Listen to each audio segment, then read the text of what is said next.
தேவனால் பயன்படுத்தப்பட்ட பாத்திரம். அவர் இயேசு கிறிஸ்து பெருகவும் நான் சிறுகவும் வேண்டும். யோவான் 3:30. தலைப்பு: இயேசு கிறிஸ்துவிற்காக. இன்றைய மிஷனரி ராக்லாந்து. மண்ணில் பிறந்தது 16/4/1815 ஆண்டு. விண்ணில் சென்றது 22/10/1858 ஆண்டு. ஊர் ஜிப்ராஸ்டர். நாடு இங்கிலாந்து. தரிசன பூமி இந்தியா. அது ஓர் கிராமம்.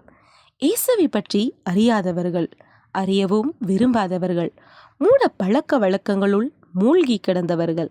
இந்தியரின் இழிவு நிலையை மாற்ற இங்கிலாந்திலிருந்து வந்தார் ராக்லாந்து.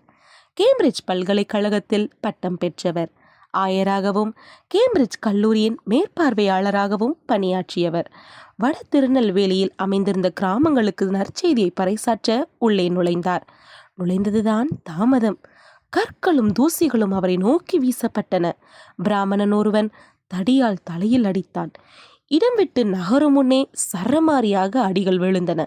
நடக்கக்கூட தெரியாத சிறு பையனும் கூட கல்லை தூக்கி எறிந்ததுதான் பரிதாபம்.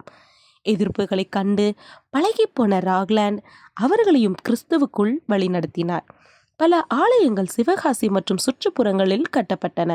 மழை, வெயில், பசி, அவமான பேச்சுக்கள், சரீர துன்பங்கள் எதையும் பொருட்படுத்தாது தன் ஊழிய பணியை தொடர்ந்தார். அதிகாலையில் எழுந்து ஜெபிக்கும் பழக்கமுடையவர். அதிகாலை 4 மணிக்கே ஊழியத்திற்கு சென்று விடுவார். 1000க்கும் மேற்பட்ட கிராமங்களில் சுவிசேஷத்தை அறிவித்த சுவிசேஷ செம்மல்.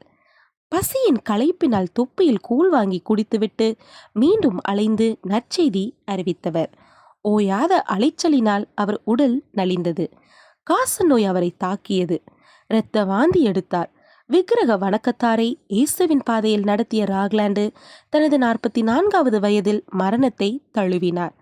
நற்செய்தி செம்மலாக வாழ்ந்து காட்டிய ராக்லாந்தின் பிறந்த நாள் இன்றே. அன்பரே, பிரச்சனைகளை கண்டு ஓடுபவரா நீங்கள்? ராக்லாண்டை போல உறுதியுடன் செயல்படுவீரா? வாழ்விலிருந்து வாழ்வுக்கு. நற்செய்தி பணியில் வெற்றியடைய தீட்டும் திட்டங்களில் மிக சிறந்த வழி இயேசு காட்டிய வழியே. அது கோதுமை மணி போல் நிலத்தில் விழுந்து சாவதே என்கிறார் ராக்லாந்து.